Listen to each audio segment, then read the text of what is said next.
Good morning all of you. आज मैं शिक्षा के महत्व, समाज में अनुशासन, अपराध मुक्त समाज, शिक्षा के बल पर प्राप्ति का सपना देख रहा हूँ। आशा पाले बैठा हूँ कि शिक्षा लोगों को शायद क्रोध से, एक दूसरे से प्रति नफरत से, वैमनस्य से बिल्कुल मुक्त कर देगी। क्यों, मुझे एक बात याद है कि दूध और दाल सबको पता है शरीर मजबूत करते हैं, जप और तप आत्मा मजबूत करते हैं, और नाच और नाटक मन मजबूत करते हैं। मन का मनोरंजन होता है जिससे तनाव मुक्त होता है आदमी। दूध दलिया का अपना महत्व है, नाच और नाटक का अपना महत्व है, और जप और तप का अपना महत्व है। तीनों अपने स्थान पर जो कार्य करते हैं वो दूसरा नहीं कर सकता जो एक जो कार्य करता है। इसी प्रकार से शिक्षा का इतना व्यापक प्रचार प्रसार कर दिया जाना चाहिए कि मानव जाति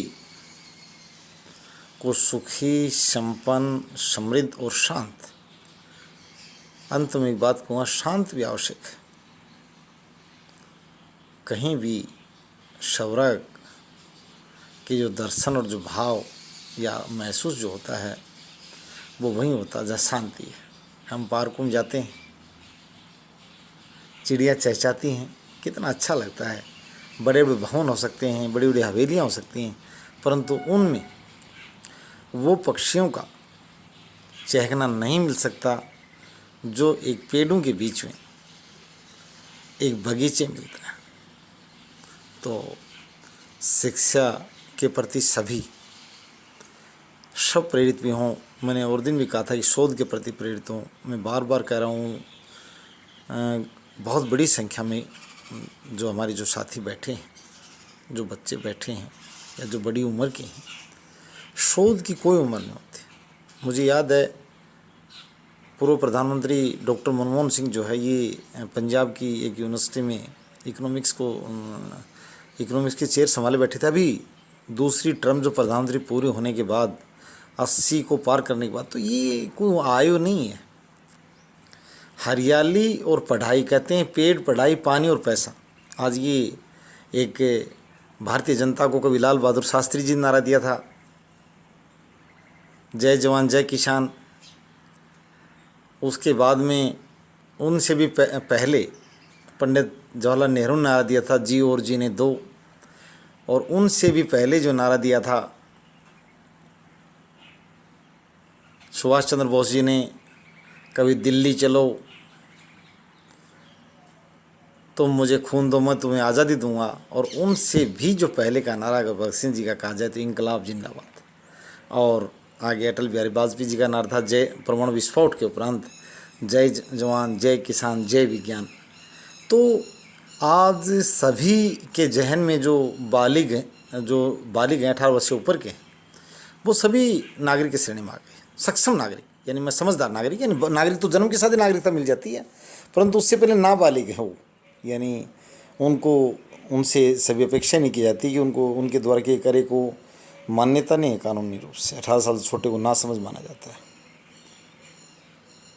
तो पेड़ अधिक से अधिक लगें राष्ट्र में, गाँवों में, खेतों में, घरों में, किसी भी स्तर पर, युद्ध स्तर पर राष्ट्र में एक अभियान चलाना है। पढ़ाई का युद्ध स्तर पर सिर्फ स्कूल ही नहीं है, पढ़ाई के अंदर घर भी है, रास्ते चलते खेल के मैदान में खड़े बच्चे भी। 5 अगर अच्छी बातें शाम को करते हैं खेल के मैदान में कि डेविस कप कहाँ हो रहा है, इस बार ओलंपिक कहाँ हो रहे हैं, एशियन कहाँ हो रहे हैं, कॉमनवेल्थ कहाँ हो रहे हैं। ढेर सारे प्रश्न जो क्लासरूम में विदिन साझा नहीं किया जाता, तो खेल के मैदान में और खिलाड़ी खेल के उपरांत विश्राम के दौरान इस तरह की चर्चाएँ कर सकते हैं। हर स्तर पर गुणवत्ता बढ़ाने के प्रयास किए जाएँ। आज भी ये चीज़ें सामने आती हैं जब कोई विचारक कोई नया विचार देता जिससे जनता को फ़ायदा हो, कोई अर्थशास्त्री विचार देता है कि भाई कम से कम प्रयास में अधिकतम कैसे लाभ हो। इस तरह ढेर सारी बातें आती हैं जो मैं कहना चाहता हूँ सभी शिक्षा की ही देन है। इस शिक्षा ने समाज को समृद्ध बनाया है और सुखी बनाया है। तो सबसे पहले शिक्षा पर जोर दिया जाए, पेड़, पढ़ाई, पानी और पैसा। पानी का मेरा मतलब हर स्तर बचाने का प्रयास किया जाए। मैं विशेष रूप से जलदाय विभाग और जो दूसरे जो अन्य जो विभाग सरकारी विभाग भी जो इस कार्य में लगे हैं उन साथियों से, ग्राम पंचायतों से विशेष रूप से प्रार्थना करता हूँ कि अभी भी जो रिचार्जिंग की बात है पानी की, वो चाहे वो एक गड्ढा की खुद ही, इस टाइप के प्रयास उनके थोड़े से तेज होने चाहिए मन से। सरकारी आंकड़ागत प्रयासों पर मैं बात बिल्कुल नहीं करूँगा। वो कहते हैं सरकार एक प्रबंधक की भूमिका, मालिक की भूमिका में है, वो किसी का समय खरीद सकती है। प्रबंधन में कहा जाता है आप किसी का मन नहीं खरीद सकते। डंडा दिखाकर या पैसा देकर आप किसी का समय खरीद सकते हैं, आप किसी का मन नहीं खरीद सकते। आज मैं सबसे बड़ी बात करूँगा कि हम आपका मन खरीदने जा रहे हैं, हम आपको मन से बुलाने जा रहे हैं कि आप मन से उस कार्य में जुट जाएं। सरकार को न कहना पड़े, ग्राम पंचायत स्वयं एक बहुत ही जिम्मेदार इकाई है। रिचार्जिंग का काम भारत में बहुत बड़ी ज़रूरत है।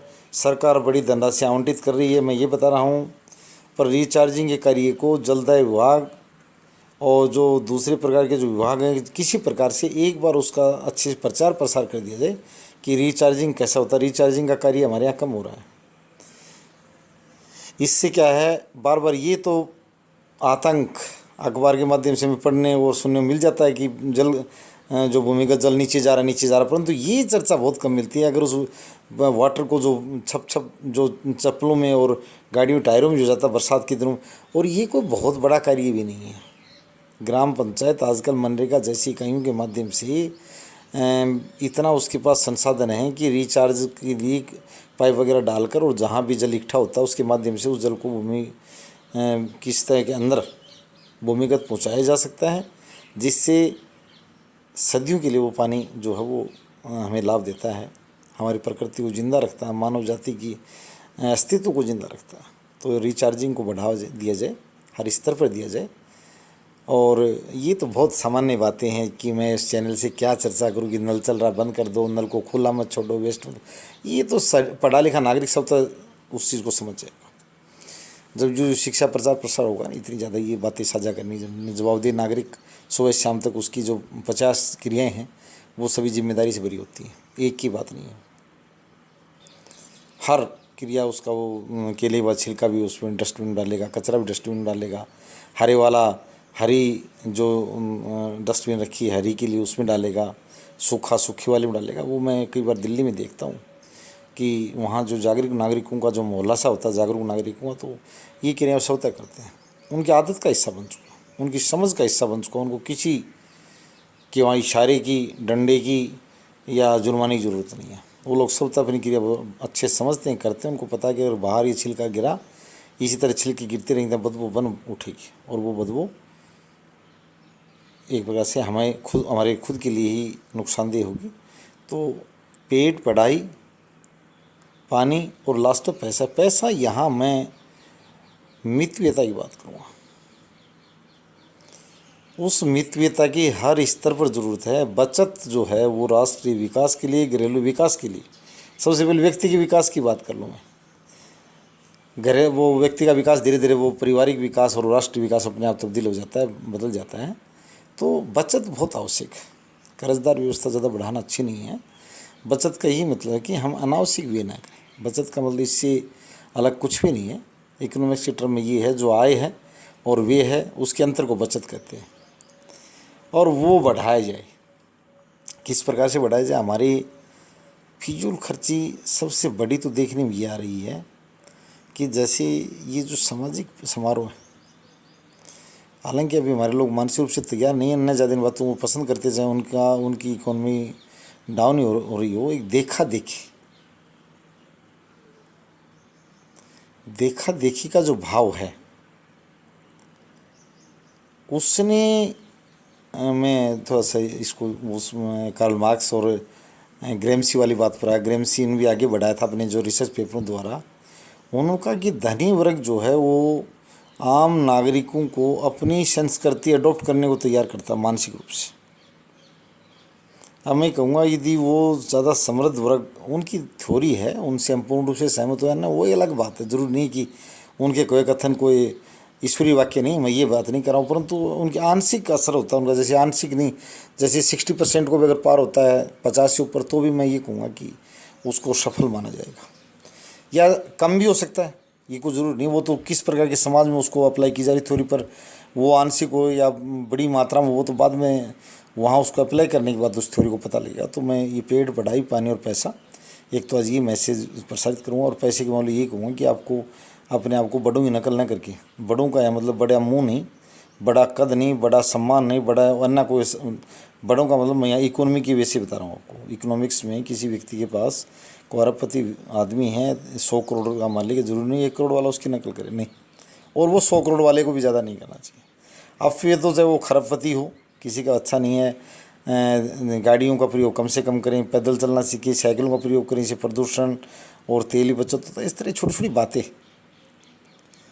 लाइफ का हिस्सा है। विलासी ना बने, सीधी सी बात है। अच्छी ज़िंदगी जिए, अच्छा खाएं, अच्छा पहने, अच्छा सब चीज़ें, बेकार की विलासी ना बने और सादगी से जीवन जीने में प्रेरित हूँ, मैं यही कहूँगा बहुत नफ़े तुले शब्दों के साथ। और पेड़, पढ़ाई, पानी और पैसा, चारों का सदुपयोग करें। टॉपिक सिर्फ ये था, पेड़, पढ़ाई, पानी और पैसा, इन 4 पर जोर दे दो। आपका घर, आपका गांव, आपका समाज, आपका राष्ट्र, सब कुछ बदल जाएगा। यहाँ तक विश्व समुदाय, कुछ लोग विश्व समुदाय के प्रति बड़ी चिंतित रहते हैं कि वो वहाँ हम अनुदान दे रहे हैं, वहाँ हम सहायता दे रहे हैं। तो हम तो विश्व समुदाय की कामना ही करेंगे कि उनको भी लाभ हो जाएगा। बाकी मैं राष्ट्रीय प्रसारण के रूप में बता रहा हूँ कि आप पेड़, पढ़ाई, पानी और पैसा, चारों के प्रति जवाबदेह नागरिक बने। धन्यवाद। हाथ जोड़ के प्रार्थना है आप वीडियो को जो है ना सुनकर और ज़रूर अपनी प्रतिक्रिया दें। धन्यवाद।